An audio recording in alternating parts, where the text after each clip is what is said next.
Assalamualaikum warahmatullahi wabarakatuh.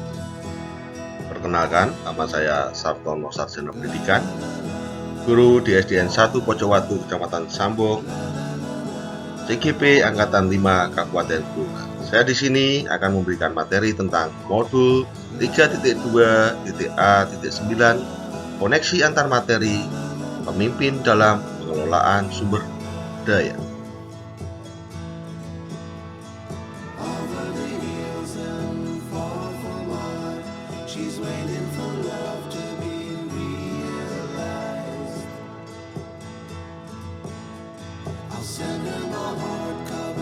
Pengelolaan sumber daya yang dimiliki oleh sekolah dapat disimpulkan menjadi dua. Yang pertama, pendekatan berbasis kekurangan atau masalah, deficit based thinking, akan memusatkan perhatian kita pada apa yang mengganggu, apa yang kurang, dan apa yang tidak bekerja.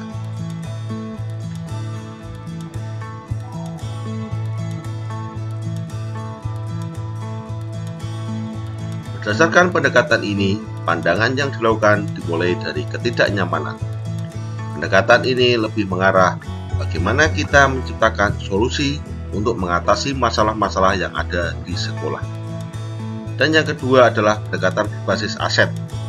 Asset based thinking adalah sebuah konsep yang dikembangkan oleh Dr. Catherine Kramer, seorang ahli psikologi yang menekuni kekuatan berpikir positif untuk pengembangan diri.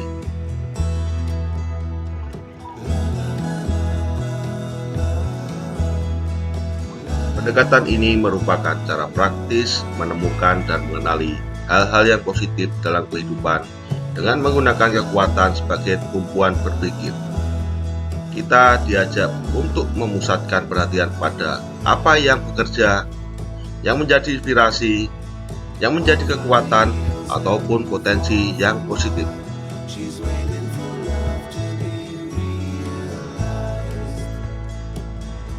Keselarasan dan keharmonisan pada sekolah dapat terwujud apabila kita mampu memanfaatkan sumber daya yang ada, dan kita wujudkan menjadi sebuah aset. Serta saya simpulkan yang termasuk dalam kelompok biotik adalah murid, guru, kepala sekolah, pengawas, dan komite sekolah.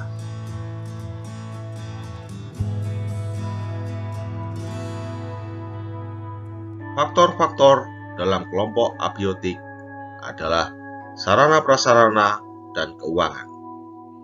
Ini merupakan contoh, artinya ada kolaborasi antara sesuatu yang hidup dan tak hidup.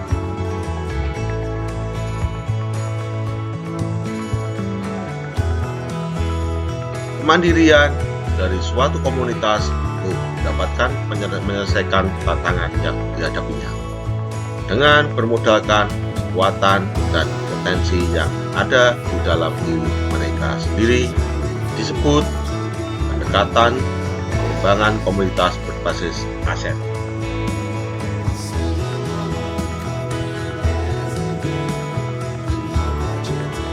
Pendekatan ini berfokus pada potensi aset atau sumber daya yang dimiliki oleh sekolah. Dalam hal ini adalah ekosistem yang ada di sekolah.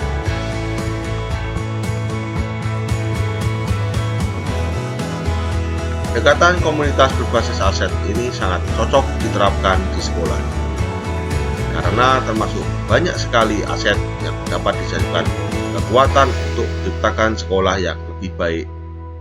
Adapun 7 aset yang ada sebagai berikut: modal manusia, modal sosial, modal fisik, modal lingkungan atau alam, modal finansial, modal politik, modal agama dan budaya.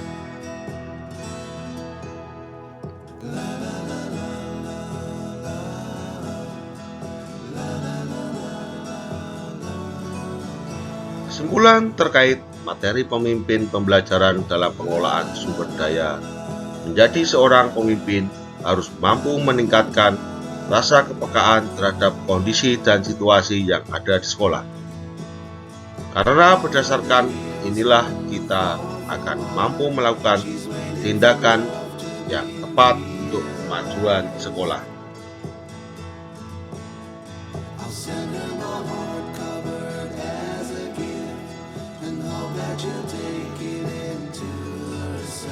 Dan kolaborasi harus dilakukan untuk mewujudkannya. Kita tidak bisa berjalan sendiri. Kita perlu bergotong royong, memanfaatkan segala potensi yang ada di sekolah. Melalui sebuah aksi nyata dari tindakan yang terkecil sampai hal yang lebih kompleks. Kita harus fokus pada aset dan kekuatan. Membayangkan masa depan, berpikir tentang kesuksesan yang telah diraih, dan kekuatan untuk mencapai kesuksesan tersebut. Mengorganisasikan kompetensi dan sumber daya dalam hal ini adalah aset.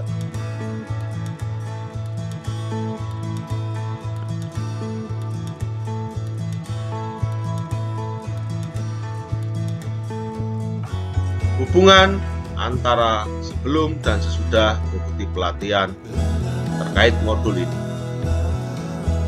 Sebelum belajar modul ini, saya seringkali berpikir bahwa untuk memulai sesuatu hal, kita melangkah dari mewujudkan solusi untuk memecahkan masalah. Sehingga dalam tindakan yang dilakukan selalu berpikir berbasis masalah.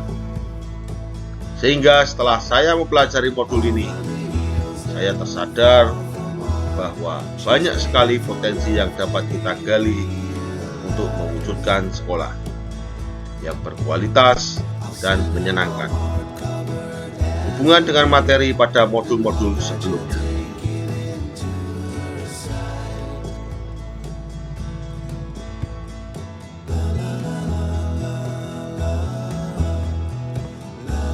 Modul 3.2.A.9 Koneksi antar materi. Pemimpin dalam pengelolaan sumber daya. Hubungan dengan materi pada modul sebelumnya. 1. Hubungan dengan filosofi Ki Hadar Dewantoro. 2. Hubungan dengan nilai dan peran guru penggerak. 3. Hubungan dengan visi guru penggerak. 4. Hubungan dengan pembelajaran berdiferensiasi sosial, emosional, dan coaching.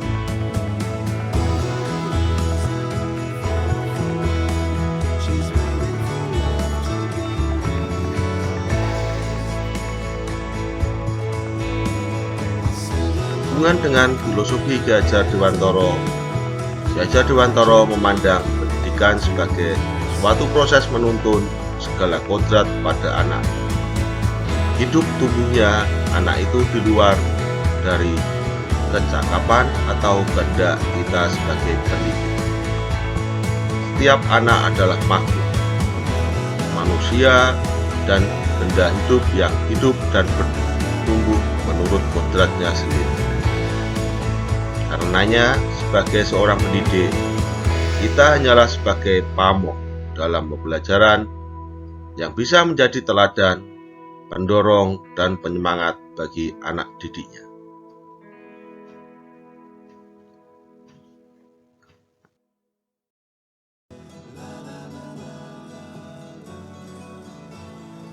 Seorang pemimpin harus mampu mengelola salah satu aset yang dimiliki sekolah, yaitu modal manusia bagi guru maupun murid.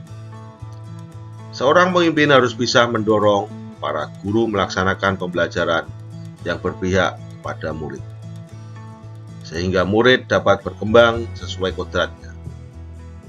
Hubungan dengan nilai dan peran guru penggerak. Peran guru penggerak sebagai pemimpin pembelajaran harus bisa menerapkan nilai-nilai guru penggerak dalam kesehariannya seperti mandiri, reflektif, kolaboratif, inovatif, dan berpihak pada murid. Dengan diterapkan nilai-nilai ini, maka sekolah akan dapat mewujudkan murid yang memiliki profil pelajar Pancasila. Hubungan dengan visi guru penggerak.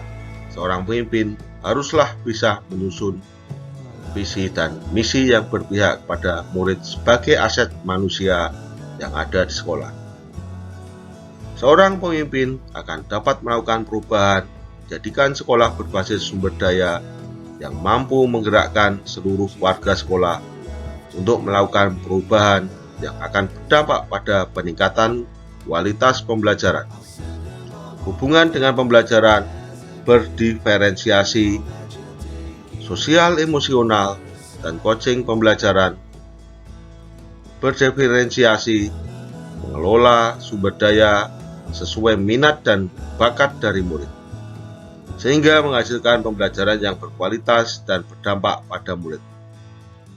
Pembelajaran sosial emosional melihat potensi-potensi dan kekuatan yang dimiliki oleh siswa dapat kita kembangkan lebih jauh lagi dengan memperhatikan sisi sosial emosional siswa.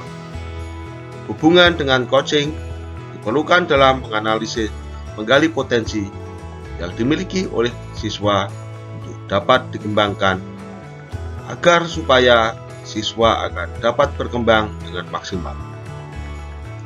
Hubungan dengan pengambilan keputusan sebagai pemimpin pembelajaran. Sebagai pemimpin pembelajaran, mampu mengambil keputusan yang memerdekakan murid seutuhnya dan mengambil keputusan berdasarkan nilai kebajikan universal.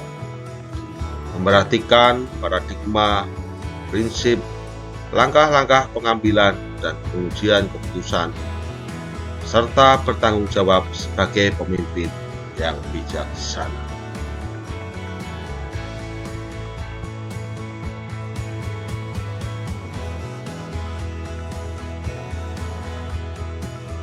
Demikian yang bisa saya sampaikan. Mohon maaf apabila ada kesalahan. Terima kasih. Wassalamualaikum warahmatullahi wabarakatuh. Salam guru penggerak.